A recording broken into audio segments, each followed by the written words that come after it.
6 shutout innings from you, but I just wanted to ask you about that pivotal moment with Alex Reyes in the 8th inning after the first 2 batters reach and he strikes out the side. From your perspective, how encouraging was that to see that moment for him, not just for him, but also for the team overall? Yeah, and not just anybody. He struck out the heart of their lineup right there, too. Some really tough hitters. That was good to see him in that moment kind of flip the script and get back to the Alex that we know and love and have been enjoying watching pitch all year long. He looked like himself out there competing.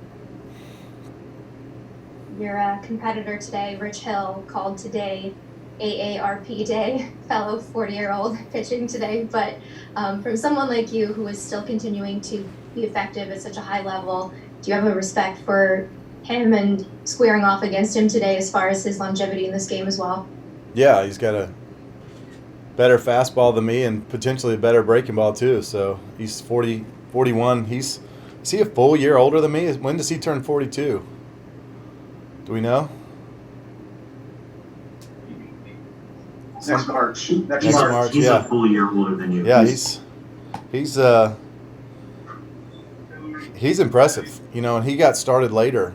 He's kind of figured it out in the last 7 or 8 years. It seemed like, because I remember him in our camp in 2009-ish, maybe 9 or 10. I remember him in our camp, and he was, I came up against him in the minor leagues too. We played against each other for a long, long time when he was with the Cubs. But I remember he was still trying to kind of figure it out, and then after he left us, he went to, I think, Boston, and then Oakland, and then, the rest is history. But he really has come on these last few years to be really good. Bill Ledson? Adam, good job today. I just wanted to know, the first inning you had the bases loaded, and then you were able to get McNeil out on 3 pitches. I'd like to know what was working to get McNeil, and how'd you get out of the jam? Well, I like nostalgia, and I felt like, all the Mets fans wanted to see me in that bases loaded situation. I felt like they wanted to see me throw 2 curveballs and a changeup and, get them out. I just felt like that was what the Mets fans wanted to see, and so I gave the people what they wanted. Thanks. Eric Gould? I'm bummed that Adam beat me to the line. I was going to ask about that. Mm-hmm. Yeah. Yeah.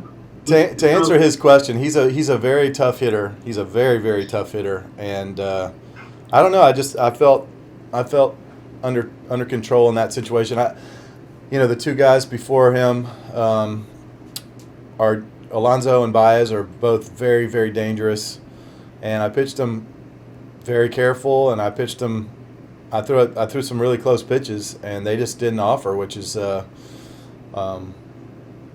kind of not what I was expecting, honestly. And they did a good job. They worked a good at bat off me. But McNeil, I felt in control of that whole at bat for whatever reason. Sometimes it doesn't happen like that, but tonight I felt in control of it.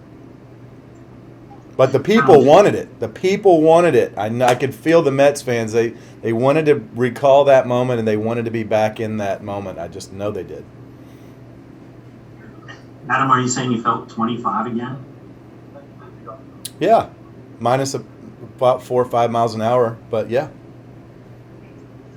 Can you elaborate on that? You said Rich Hill has maybe the better breaking ball of the 2. I mean, you guys are both curveball spinners and rather famous for them.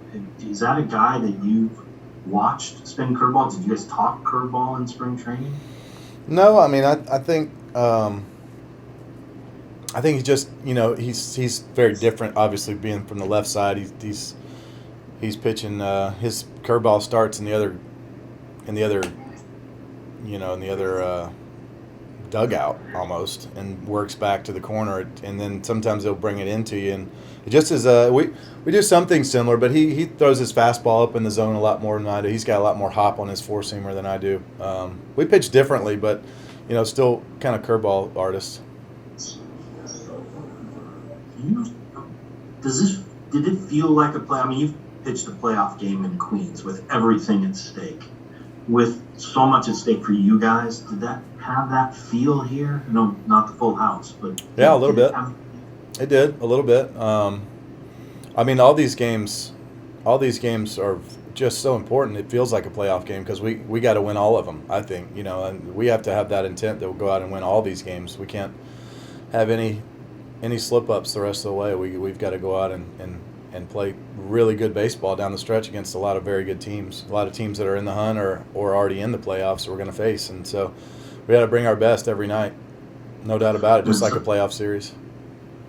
Last thing I want to ask you then, I mean, you guys have whittled it down to a half game. Do you feel like that's closer than even that appears? I mean, do you feel like you're playing well enough to overtake that? And how important is just that notion of being within a game? We just got to keep winning series. That's what we got to do. We got to keep winning series, and we're going to be in a good chance. We're going to be in good shape the last couple days.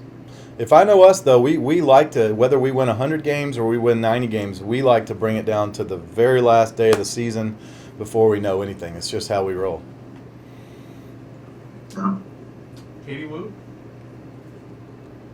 Adam, a couple of days ago, we talked to Mike Schultz about how the plan is for the team to configure the rotation and not honor the off day when it comes to you to maximize your starts for the team with so much on the line. How much do you relish that opportunity, and how much of a no-brainer was that for you?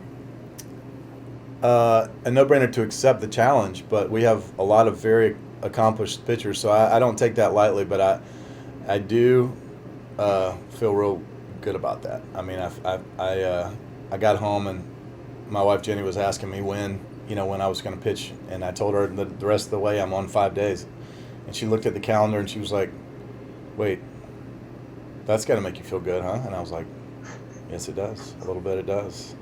It's a good feeling because it's a good feeling to be wanted and to be relied on. I mean, for a couple of years I wasn't, so it's good to be back. Thanks. Jeff Jones? Adam, is it fair to characterize this start tonight as maybe a little more of a grind than some of the ones that you've had recently? And is that, especially in that spot in the fifth inning where you get a chance to take the at-bat, sorry, in the top of the sixth, to go out to pitch the sixth, knowing maybe that you guys didn't have quite as much bullpen as you do on some other nights? What was that moment in the game like for you? I mean, I still felt really good. That they worked some really tough at bats. I mean, they took a lot of close pitches. They did a good job of working my count up earlier in that game, and it was hard to come back from that. But it's a good lineup. That's a good lineup over there. I know the numbers are tough in a couple areas for them, but that from top to bottom is a very good lineup with a lot of very, very dangerous batters. There is just a lot of hitters over there that can do some major damage. So you have to make pitches constantly. You can't give in for 1 second or they're going to hit a 3-run homer. Jerry Beach? Hey Adam, I'm sure you've asked this a lot back home, but for those of us, I'm in New York, those of us who haven't seen you this year, how satisfying has this run been for you these last few months where, like you say, you've been as effective as you've ever been at an age a lot of guys aren't doing this anymore. What's this meant to you the last few months in this season? It's a good question, and it's something I'm trying not to think about, honestly. I don't want to pat myself on the back yet. We'll get done with whenever the season gets over with, and then I'll look back and be able to relish some things. But right now, we still got work to do, and I'm keeping my eye on the prize. Bill, do you have another one for Adam? Yes.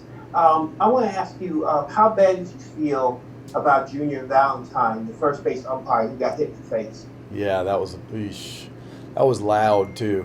No one was expecting that. He was pretty far over there. I haven't seen that. I just was telling a story in there. I knocked an umpire out cold when I was in high school. From right field, I came up and threw a ball home, and I hit our umpire Homer right in the back of the head, and he got knocked out. But that was louder than anything I've heard an umpire be hit tonight. That I felt really bad for him, and what a stud to stay in the game because his face was bleeding pretty good, and it centered him up. I mean, it absolutely centered him. You're kind of tracking the ball, and and then you see him go down, and you're hoping, oh, maybe he's just got a shiner, and then you see all the blood, and oh man, okay, you got him good. But he stayed in the game, did a great job. Jared, do you have another one, or you good? Sorry, didn't drop. Apologize. Okay. I'm done. All right, we'll finish with Adam. Thank you. And